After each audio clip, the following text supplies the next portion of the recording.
Hello friends, I'm Harish Demla from Accurate Fortune Astrology. दोस्तों, जैसा कि आप जानते हैं कि हम मिथुन लगन पे काम कर रहे हैं और उसमें सूर्य देव की प्लेसमेंट वगैरह को डिस्कस कर रहे हैं।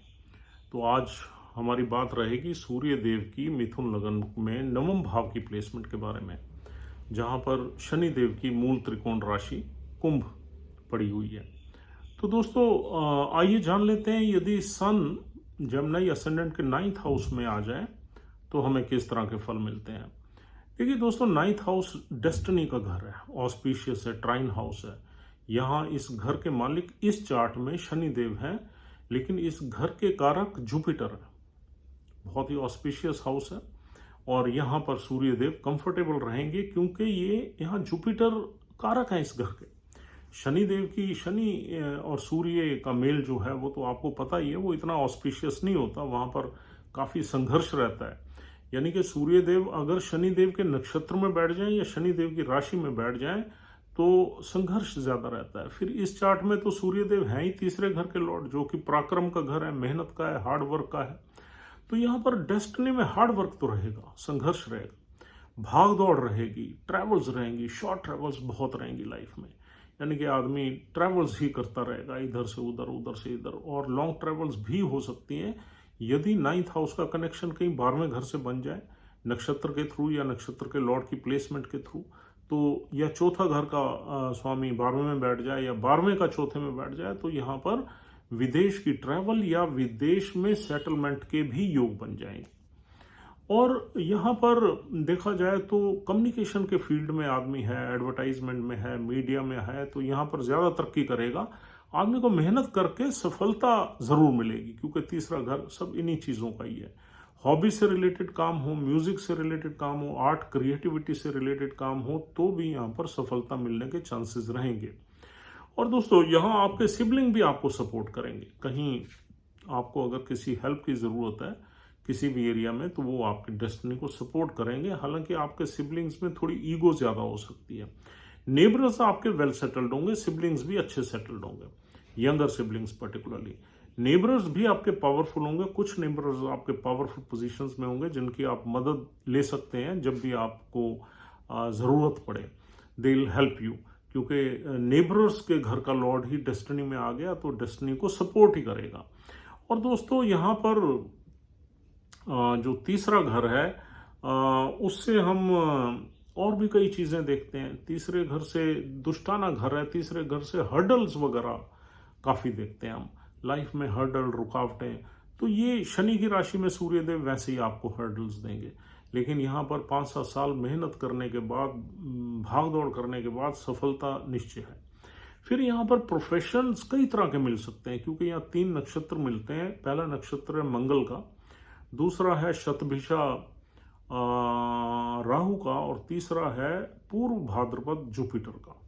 मंगल का धनिष्ठा नक्षत्र है। धनिष्ठा नक्षत्र का संबंध art and creativity and music से है, और शतभिषा नक्षत्र का संबंध मेडिकल प्रोफेशन से है या टेक्नोलॉजी रिलेटेड प्रोफेशन से है, और जुपिटर का नक्षत्र लॉ से है, टीचिंग से है, एडवाइजरी से है, फाइनेंस से है। इस तरह के प्रोफेशंस जुपिटर देता है। तो अगर यहाँ पर सूर्य देव धनिष्ठा नक्षत्र में और मंगल देव 8वें घर में बैठ गए 10 नंबर राशि में, तो डिफेंस की तरफ आप जा सकते हो, पुलिस की तरफ जा सकते हो, स्पोर्ट्स में जा सकते हो, या किसी ऐसे पावरफुल प्रोफेशन में जा सकते हो जहाँ पर थोड़ा सा आप डोमिनेट करो। और अगर मंगल 1 नंबर में बैठ गए, यानी कि 11वें घर में बैठ गए, 10वें घर में बैठ गए, चौथे घर में बैठ गए, या इवन लगन में ही बैठ गए, लगन में अर्द्रा नक्षत्र में नहीं होने चाहिए, पूर्वाषाढ़ा या उत्तराषाढ़ा में बैठ गए, तो फिर प्रॉपर्टीज से रिलेटेड भी आप काम कर सकते हो। और अगर यहाँ पर धनिष्ठा नक्षत्र में सूर्यदेव हो तो कुछ आप अपनी हॉबीज या आर्ट, क्रिएटिविटी, म्यूजिक, इन चीज़ों से, या सिंगिंग, इन चीज़ों से रिलेटेड भी आप प्रोफेशन में जा सकते हो। और दूसरा नक्षत्र राहु का, ये नक्षत्र जो है टेक्नोलॉजी का है या डॉक्टर्स का है। 100 फिजिशियन का नक्षत्र है शतभिषा बेसिकली। तो इसमें आप मेडिकल प्रोफेशन में अगर काम करते हो, टेक्नोलॉजी में हो, हाई टेक एक्टिविटीज़ में हो, फॉरेन कंट्री में हो, एमएनसी में काम करते हो, तो ये नक्षत्र में आपको ब्लेसिंग्स रहेगी, फेवर रहेगी। अगर यहाँ राहुदेव 12वें में बैठ गए तो फॉरेन सेटलमेंट में भी इंसान को ले जाते हैं, क्योंकि 9th हाउस हमारे इंटरनेशनल ट्रैवल्स का है और 12वां घर हमारी सेटलमेंट का है, फॉरेन सेटलमेंट का है, तो वहाँ भी ये आपको ब्लेस कर सकते हैं राहुदेव। और तीसरा गुरु का नक्षत्र तो एक ही चरण में है, यहाँ पहला चरण है पूर्व भाद्रपद।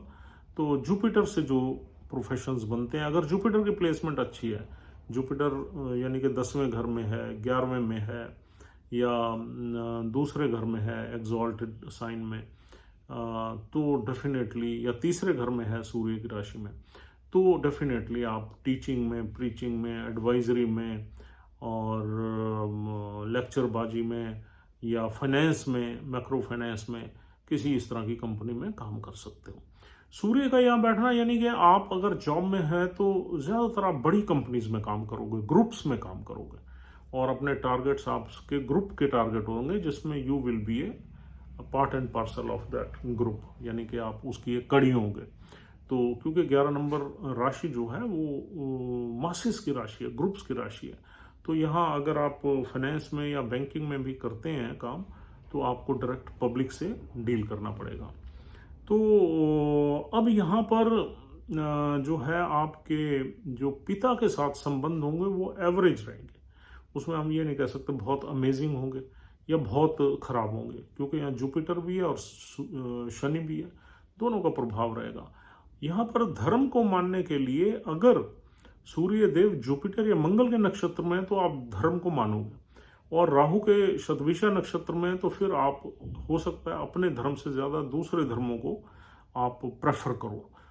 तो आप सभी धर्मों को भी मान सकते हो या अपने धर्म को कुछ कम मान सकते हो, तो अगर राहु के नक्षत्र में यहाँ पर सूर्यदेव बैठे हुए हैं तो।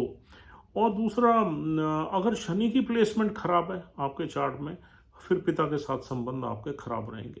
अगर शनि की दृष्टि आ गई, राहु की दृष्टि आ गई या केतु की दृष्टि आ गई, तो आपके अपने गुरुओं के साथ और पिता के साथ संबंध या बड़े लोगों के साथ संबंध खराब रहेंगे। हो सकता है आपके बॉसेस के साथ भी संबंध खराब रहे। अगर शनि खराब बैठा हुआ है, नीच का बैठा हुआ है, या शनि की दृष्टि सूर्य पे आ गई, या राहु या केतु की दृष्टि आ गई, या इनमें से कोई प्लैनेट सूर्य देव के साथ बैठ गया, तो ये पोजीशन बनेगी, फिर आपकी ज़्यादा बनेगी नहीं इन लोगों से।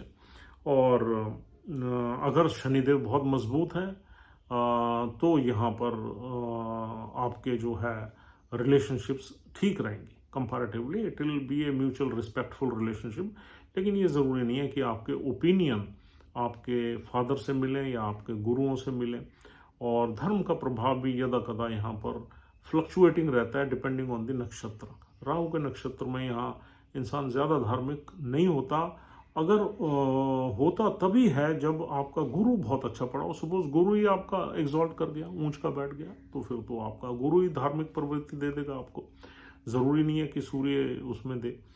तो इस तरीके से चार्ट को हम बड़े जो है इंटर क्रॉसिंग के हिसाब से देखते हैं, दूसरे जुपिटर दूसरे प्लैनेट्स को भी देखते हैं कि उस जो एक्टिविटी जिसको हम ऑब्जर्व कर रहे हैं, जैसे सपोज हमने धर्म को ऑब्जर्व किया, तो धर्म का मेन मालिक तो गुरु ही है। गुरु की प्लेसमेंट भी तो देखेंगे हम कि वो कैसा बैठा हुआ है, ठीक है ना। ये तो घर है लेकिन प्लैनेट भी देखेंगे। और ऐसे ही अगर सपोज हमने ये देखना है कि इंसान टेक्नोलॉजी में जाएगा या नहीं जाएगा, फिर राहु की प्लेसमेंट अच्छी होनी चाहिए। राहु की प्लेसमेंट खराब नहीं, नीच का नहीं होना चाहिए, राहु 6, 8वें में नहीं होना चाहिए, तो इंसान फिर अच्छी प्रोफेशनल लाइफ लीड करेगा। तो डेस्टिनी की सपोर्ट और उसमें सक्सेस तभी मिलेगी जब शनिदेव अच्छे हैं, बुध अच्छे हैं, और जिस नक्षत्र में सूर्यदेव बैठे हुए हैं उसका लॉर्ड भी वेल प्लेस्ड है। अगर 3 में से एक है तो आप ये समझो 33% इसके रिजल्ट्स आपके कम हो गए। 2 खराब हैं तो फिर 60% कम हो गए। तीनों ही खराब हैं तो फिर बड़ा संघर्ष रहेगा लाइफ में। नॉर्मली यहाँ देखा गया 30 साल के बाद ही आदमी सेटल होता है, और अगर कहीं डिग्निटी खराब है सूर्यदेव की, फिर 36 साल भी लग जाते हैं। तो शनिदेव तभी, यानी कि शनिदेव 29 साल के बाद ही ब्लेस करते हैं इंसान को, जो भी उनकी पकड़ में आ जाए। और नक्षत्र में यहाँ देखा जाए तो 2 नक्षत्र तो ठीक ही हैं, और सिग्निफिकेटर भी जुपिटर है, तो यहाँ पर काफ़ी रिजल्ट्स ठीक मिलने की संभावना है। मेहनत करने के बाद सक्सेसफुल कैरियर लीड करने की संभावना है। इंटरनेशनल ट्रैवल्स अच्छी रहेंगी आपकी। अगर 12वें घर का कनेक्शन भी 9th हाउस से या 4th हाउस से या लगन से बन जाता है, अब सपोज 12वें घर का मालिक शुक्र या वही लगन में आकर बैठ जाए, अर्द्रा में नहीं होना चाहिए। अर्द्रा वो नक्षत्र जो है 3 नंबर राशि में मिलता है, उसमें नहीं होना चाहिए, बल्कि पूर्वाषाढ़ा या नक्षत्र नहीं मिलता, मैंने पीछे बोल दिया। यहाँ पर दूसरे पुनर्वासु या मृगशिरा नक्षत्र मिलते हैं। तो अगर मृगशिरा में यहाँ पर मंगल बैठे हुए हैं तो बहुत अच्छा है। और अगर शुक्रदेव हैं, शुक्रदेव भी मृगशिरा में है या पुनर्वासु में है, ठीक है, अर्द्रा में नहीं होना चाहिए। अर्द्रा नक्षत्र थोड़ा सा इंस्टेबिलिटी का नक्षत्र है। तो दोस्तों अब तीसरे घर में जो प्रभाव है वो कहीं ना कहीं आपकी डेस्टिनी से उनका कनेक्शन हो गया। यानी कि आप अपने काम में, बिजनेस में अगर आप हैं तो उसमें आप एडवर्टाइजमेंट का सहारा ले सकते हैं, पब्लिसिटी का सहारा ले सकते हैं, ट्रैवल का सहारा ले सकते हैं। जितनी आप ट्रैवल करेंगे उतनी आपके लिए अच्छा रहेगा। जितनी एडवर्टाइजमेंट करेंगे अपने प्रोडक्ट्स की उतनी आपके लिए अच्छा रहेगा। और तीसरी चीज़ ये है कि सेल्स मार्केटिंग का काम भी यहाँ पर बहुत अच्छा रहता है, क्योंकि 3rd हाउस का संबंध सेल्स मार्केटिंग का भी है। यहाँ पर थोड़ा सा इंसान जो है थोड़ा ईगोइस्टिक होगा, क्योंकि शनिदेव की राशि में सूर्यदेव बैठे हुए, थोड़ा ईगोइस्टिक होगा। बातचीत करने में उसका लगेगा इसमें कुछ थोड़ा सा प्राइड या अहम सेल्फ एस्टीम ज़्यादा है। तो इस तरीके से कम्युनिकेशन में बहुत तेज़ होगा, स्ट्रेट फॉरवर्ड होगा, क्योंकि कम्युनिकेशन के घर का मालिक भाग्य में आ गया तो कम्युनिकेशन में तेज़ी होगी, स्किलफुल होगा आदमी, किसी चीज़ को बेचने में बहुत तेज़ होगा। और 9th हाउस हायर एजुकेशन का भी घर है। हायर एजुकेशन में यहाँ पर टाइम लगेगा, यानी कि आप थोड़ा सा ग्रेजुएशन के बाद ब्रेक लेके ही हायर एजुकेशन में उतर सकते हैं। और आपके जो चाइल्डहुड फ्रेंड्स हैं या स्कूल टाइम तक के फ्रेंड्स जो है आपके, वो आपके साथ रहेंगे इस पोजीशन में, वो आपके साथ रहेंगे, लंबे टाइम तक रहेंगे, उसमें लॉन्जिविटी अच्छी रहेगी। और कुछ ना कुछ बड़े लोगों से, पावरफुल लोगों से आपके यहाँ कनेक्शंस अच्छे रहेंगे। आपका नाम हो सकता है, एक मेहनत करने के बाद आपके नेम, फेम, रिकॉग्निशन हो सकती है। थोड़ा सा यहाँ देखा गया विटामिन डी की डेफिशिएंसी रहती है, टांगों में दर्द रहता है मिडिल एज के बाद, तो आपके थाइज वगैरह में थोड़ा सा दर्द रहता है, तो ये वाली पोजीशन भी यहाँ बनती है। अगर सूर्य यहाँ एफ्लिक्ट हो जाए, सूर्य के साथ केतु, राहु बहुत नज़दीक बैठ जाए, तो फिर आपके कहीं ना कहीं थायराइड की प्रॉब्लम या 3rd हाउस की प्रॉब्लम्स भी मिलती हैं सूर्य की प्रॉब्लम्स के साथ साथ। तो इस तरीके से मिले जुले यहाँ फल मिलेंगे। लेकिन ये प्लेसमेंट अगर हम एक लाइन में इसको डिफाइन करें तो मेहनत और संघर्ष करने के बाद सफलता की तरफ ले जाती है। तो this is the you can say इस जो प्लेसमेंट का निचोड़ है, this is the result of this placement. तो दोस्तों this is all for the day. उम्मीद करता हूँ आपको ये डिस्कशन पसंद आई है। And if you are liking our channel, try to subscribe our channel immediately and try to share our videos with your friends and relatives. We'll see you soon. Take care of yourself and your family. Have a nice time. Goodbye.